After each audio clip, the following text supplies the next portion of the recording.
kind of check to see which ones were missed by everybody. But number 2, the planet has an atmosphere because of gravity. B is the best answer for that. Question 3, which of these is not true about greenhouse gases? And it's not, actually B, C, and D are true about greenhouse gases, but it's not true that they work because they amplify microwaves.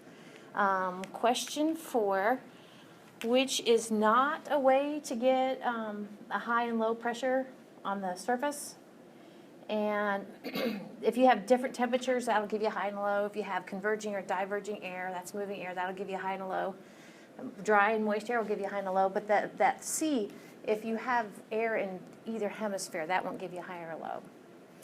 Question 5, how is wind generated? D is the best answer there, as air is moving from high to low pressure.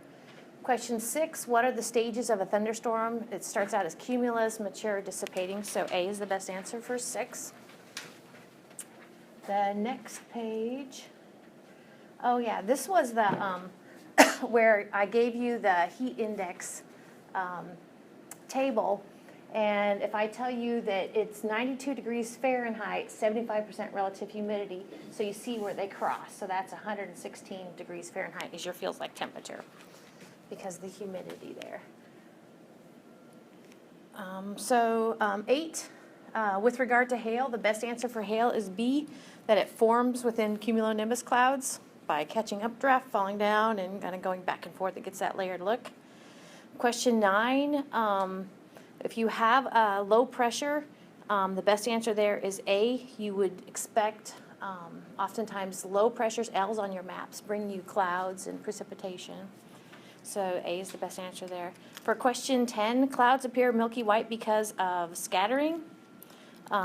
So A is the best answer there. Either liquid particles or snow basically scatter light multiple times. So question 11, which is not an ingredient to create a tropical cyclone? Actually, this A is incorrect because if you're too close to the equator, you don't get the spin. So actually in your notes it said you have to be 5 degrees on either side of the equator, and that's linked to the Coriolis force. So you need spin, Coriolis force, you need warm, toasty water, and you need some sort of uplifting. So A is the one that's not an ingredient. Question 12, how does temperature vary as you go up through the 4 layers of the atmosphere? So I was after it gets colder, warmer, colder, warmer. So the best answer there is B for 12.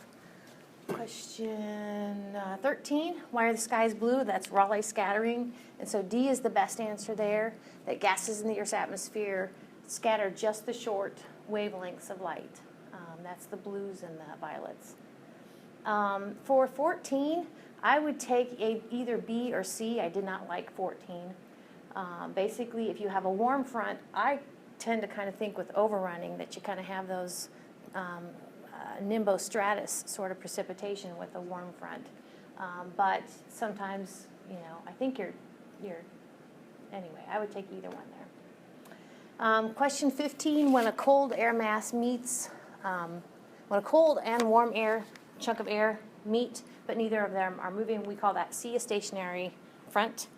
Question 16, which is not a rule in naming hurricanes, and it's not true that D, they're named when they reach the status of a tropical disturbance. Actually, A, B, and C are all true about naming them. And this one might have been harder for you guys because when you guys answered this as homework, you gave me like a speed, okay? So I think that was probably a stretch, but more so the way I learned it, not as a wind speed, but I learned it as a tropical storm. Okay. Because I wrote down everything in the list because I had missed it. I went over your thing, but nowhere in our book did it say that there's a list of 6 names. It just says that they are recycled every 6 years. Well, they're recycled every 6 years because they have 6 lists. Let's just, Right, I didn't. yeah. That's fine. Yeah. I just. Yeah. Yeah. So I wrote down everything. Yeah. And actually, on the, she's asking about like the 6 lists for the hurricanes, and actually, the slide that I had 6 lists up there. Sorry, I didn't know that. That's yeah. okay. I just was. Yep. For the next one, tropical cyclone is the generic name, but if they're in Japan, C, they're called typhoons. 17, excuse me, question 17, the best answer is C, typhoons. Question 18, which is not a variable gas? And argon is not a variable gas. Actually, argon comes out, it's nitrogen, it's like 80-20, nitrogen, oxygen, and then just a trace amount of argon. So argon's a permanent gas. Those other three vary. Question 19, we talked about phase changes of water, and in some cases you need energy, and in some cases energy is released. And energy is released during condensation when water goes from a vapor to a liquid. So C is the best answer. Question 20, we see two variations in carbon dioxide, kind of that wiggle throughout the year actually is due to plant activity. So B is the best answer there for 20. Question 21, if you have a chunk of air that's cold and dry, then if it's dry, it must be continental, and if it's cold, it must be polar. So CP is the best answer there. Question 22, what's the deadliest hurricane ever? Actually, Galveston made the top 10 list twice, I think. So Galveston, Texas actually had the most fatalities. So B is the best answer for 22. 23, the most abundant gas in the Earth's atmosphere now is C, nitrogen. Question 24, which is not true about fog? Okay, it's not true that one type of fog actually occurs about noon and quickly develops. It is true that fog is a cloud at ground level. It's true that to have fog you need 100% relative humidity, and my favorite type of fog is actually radiation fog. So 25, what kind of conditions do you need to get sleet and or freezing rain? Best answer is C, that you need a warm layer above cold air, because it's basically probably snow, it melts as rain, and then it refreezes. So C is the best answer. 26, which of these air masses form only in the summertime? And continental tropical air masses only form in the summertime. Question 27, what is the most common type of lightning? And it's the type that doesn't get you. Actually, it's the cloud-to-cloud lightning. So C is the best answer for 27. 28, about how much of the Earth's surface is covered with large bodies of water? The best answer there is C, 70%. I've heard 70 and 75%, so. 29, which of these is not a layer in the Earth's atmosphere and cryosphere? Although cryosphere is a thing, as they say these days, the cryosphere is looking at basically the, I don't know if it's just snow, but it's the cold part of the Earth's atmosphere, or the cold aspects of the Earth's atmosphere. Question 30, which is not a type of weather front? Convective front is not a type of weather front, C. Question 31, aside from being in oceans, the next place where water is tied up is A, in glaciers. So question 32, you needed to use this table and this figure to actually come up with the percent relative humidity in this figure. So notice they say the temperature is 25, so you look on the table, 25 degrees Celsius. This actually is the saturation amount, so it's going to be 100% relative humidity with 20 grams in 1 kilogram of dry air. So this one actually has 5 grams instead of 20. So if you take 5 divided by 20, you get, it's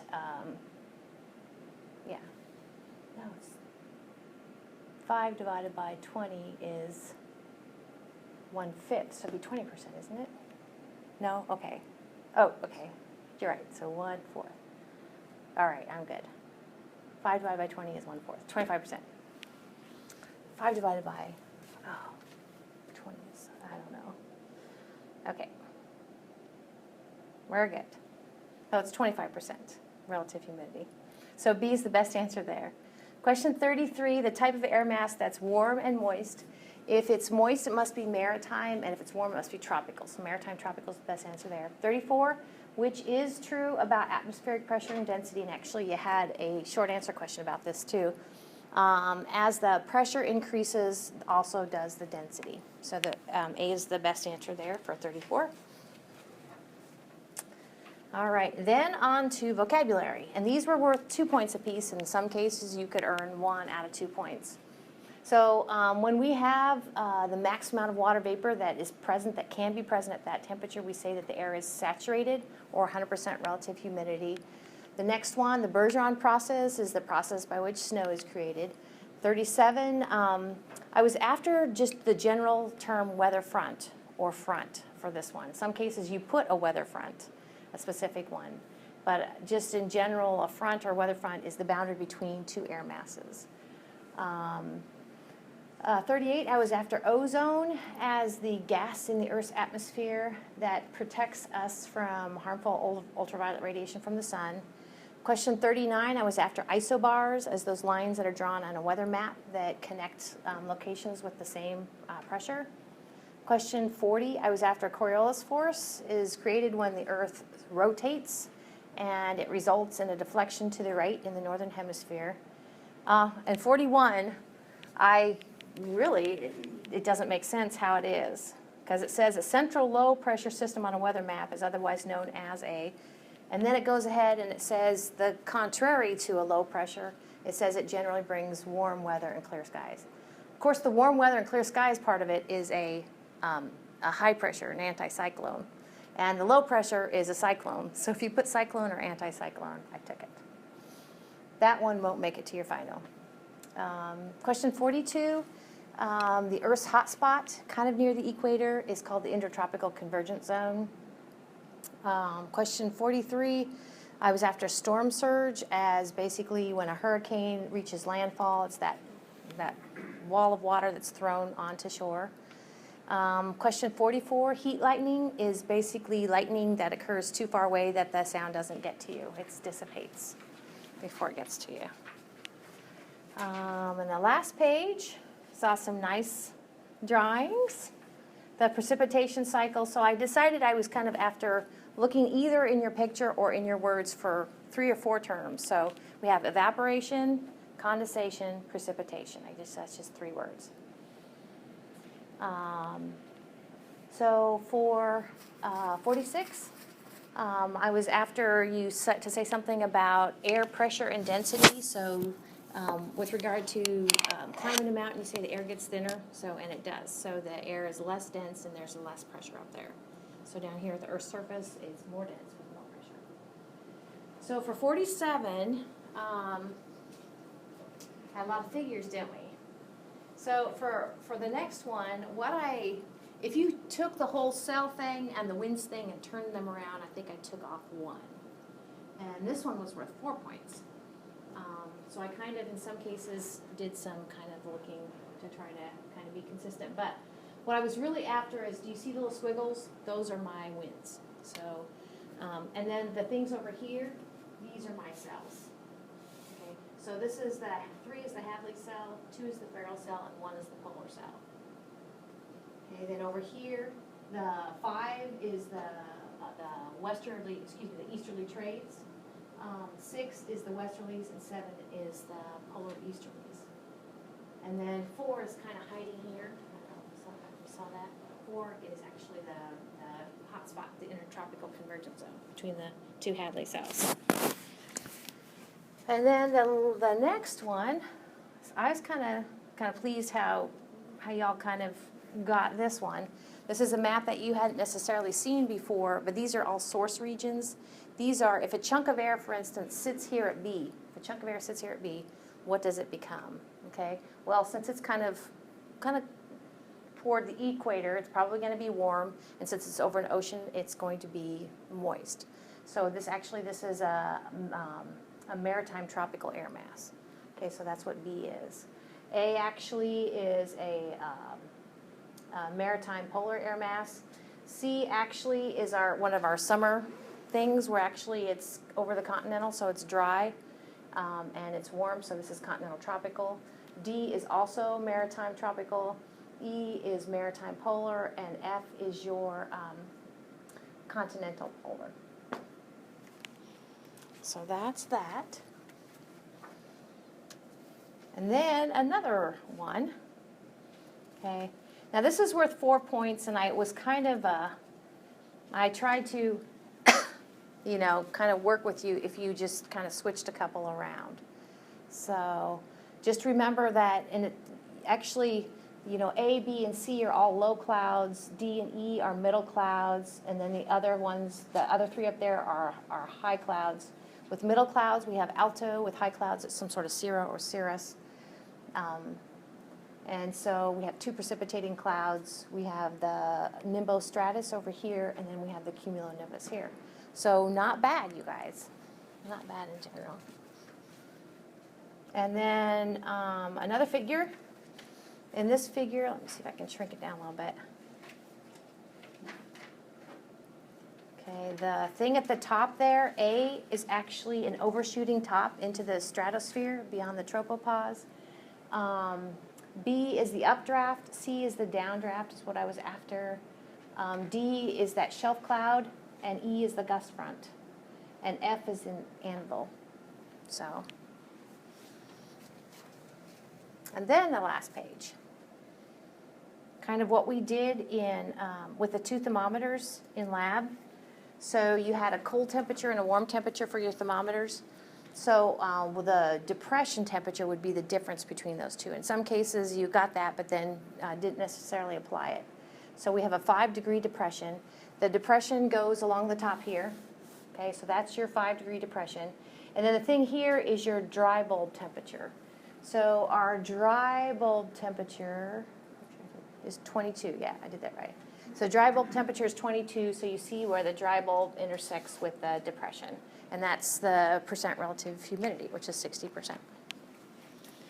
So